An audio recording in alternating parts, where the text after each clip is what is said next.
Президент Садыр Жапаров Осло шаарында өтүп жаткан дүйнөлүк чемпионатта кыргызстандык балбан кыздар Айпери Медет кызын коло медаль, Мерим Жуманазарованы алтын медаль жеңиши менен куттуктады. Бул тууралуу президент соц тармактагы баракчасына жазды. Мерим, биздин сыймыгыбыз, дүйнө чемпионатындагы финалдык беттеште эң жогорку чеберчиликти көрсөттүң. Мерим Жуманазарованын алтын, Айпери Медет кызынын коло медаль алышы буга чейинки балбандарыбыздын жеңишине жетине албай турган кыргыз элинин кубанычы. Сүйүнүчүн дагы арттырды. Улуттук кураманын жетишкендиктери жалпы кыргыз элин, өлкөбүздү дүйнө жүзүнө даңазалап, силер кыргыз спортунун тарыхын жаратып жатасыздар. Спортчуларыбызды мыкты даярдыкта килемге алып чыккан машыктыруучу курамга дагы өзгөчө ыраазычылык деп жазылат куттуктоодо. Бишкекте жаңы спорт сарайы жана бир катар спорттук имараттар курулат. Борбордо анын түштүк бөлүгүндө заманбап спорт ордосун куруу пландалууда. Ал 5000 кишиге ылайыкташтырылган. Бул тууралуу Кыргыз Республикасынын Жаштар, дене тарбия жана спорт мамлекеттик агенттигинин директору Канат Шабданбаев билдирди. Анын айтымында 27,5 гектар аянтка бүтүндөй спорт комплекси курулат. Анда спорт сарайы, муз сарайы, теннис корту, футбол, гимнастика жана күрөш борборлору курулат. Ошол эле учурда буга чейин инвесторлор табылгандыгы жана объекттердин курулушу жакын арада башталары белгиленген. Балбан кыз Айсулуу Тыныбекова жалпы кыргызстандыктарга жана машыктыруучуларга ыраазычылык билдирип, өзүнүн Facebook соц тармактагы баракчасына билдирүү калтырды. Урматтуу достор, ушуну менен кыз келиндер арасындагы күрөш боюнча дүйнө биринчилиги Wrestle Осло биз үчүн аяктады. 2 алтын, 1 коло биздин командабыз үчүн мыкты жетишкендик. Ал эми кыргызстандыктар мындан да көп медальдарга татыктуу. Алдыда дагы жеңиштерди алып келүү үчүн машыгууларды улантабыз. Бул жеңиштерге жетүүдө эң маанилүү ролду ойногон жалпы машыктыруучуларыбызга жана командабызга терең ыраазычылык айтам. Кыргызстандыктарга жана жалпы күйөрмандарга колдооңуздар үчүн таазим этем. Урматым менен Айсулуу. Бири алтын. АКШда 3 спортчу 3 медаль утту. Кыргызстандык спортчу Билимбек Алмаматов АКШда өткөн грэпплинг боюнча дүйнө биринчилигинде алтын байгелүү болду. Бул тууралуу спортчу кабар агенттигине билдирди. Билимбек Алмаматов 77 кг салмакта жеңүүчү аталды. Ошондой эле аталган чемпионатта Тынчтык Жунусалиев күмүш, Мирлан Маратбеков коло байгеге иленди. АКШда кыргызстандык айдоочу полиция тарабынан атып өлтүрүлгөнү айтылууда. АКШнын Пенсильвания штатында полиция кызматкерлери кыргызстандык оор жүк ташуучу унаанын айдоочусун атып өлтүргөнү айтылууда. Бул тууралуу жергиликтүү басылмалар билдирди. Маалым болгондой, кыргыз жараны жүк ташуучу компанияда эмгектенген. Анын $3000 айлык акысын компания бербей койгон үчүн айдоочу оор жүк ташуучу унааны айдап качкан.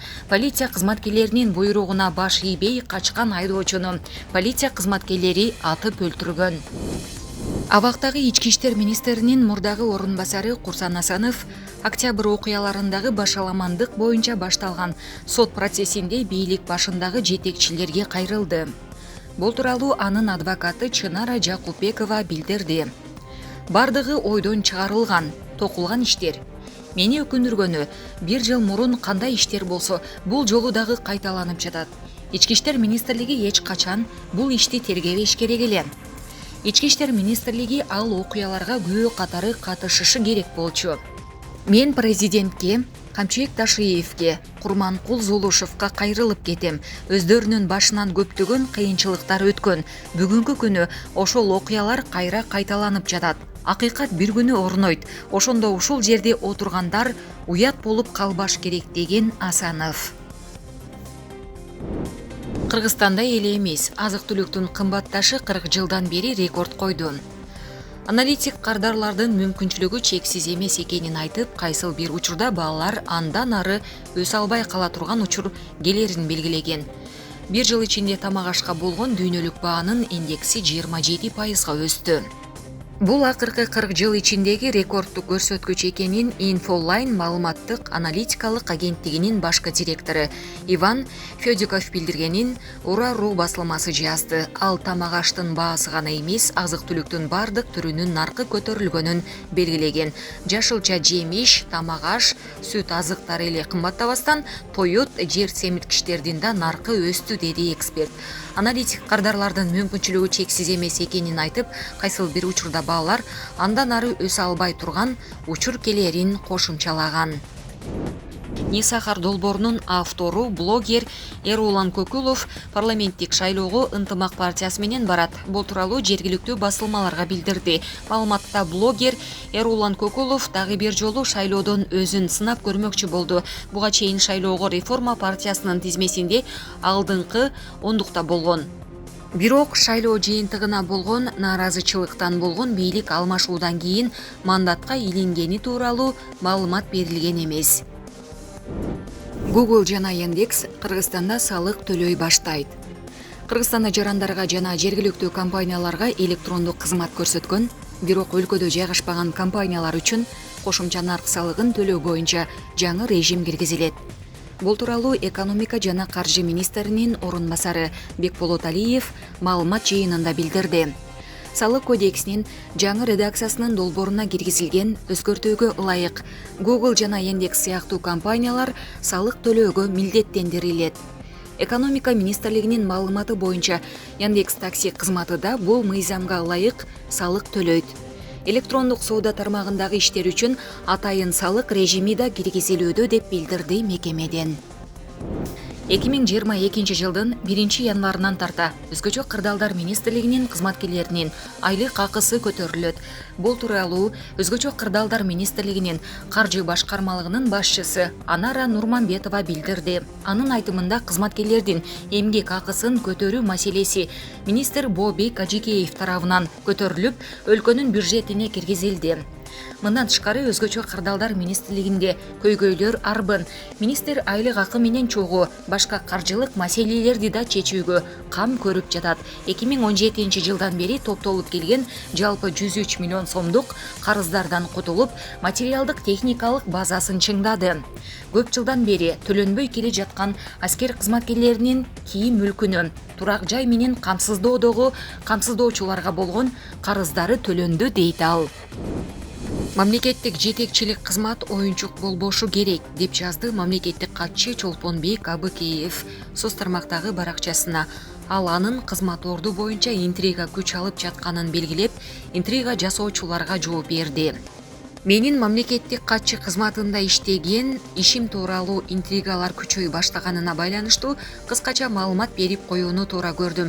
Эгер жеке менин керт башым асылган интрига оюндары жүрсө, көңүл да бурмак эмесмин. Бул жерде жоюлуп кетип, 11 жылдан кийин кайра пайда болуп, жаңы иштей баштаган Кыргыз Республикасынын мамлекеттик катчысынын иши тууралуу далилсиз асылуулар болгондуктан гана кызматтын кадыр баркын коргоп жооп жазып жатам.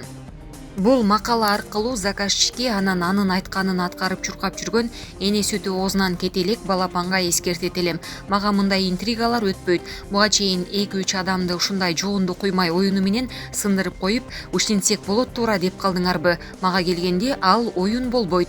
Кызмат колдон кири, кетсе кете берем. Бирок кеткенден кийин айбириңерди айрандай төгүп, силердей күлчөтайлардын жүздөрүн ачып коем. Шерменеңер чыгып, мамлекеттик кызмат эмес, жөн иште иштешке моралдык укугуңар калбай калат.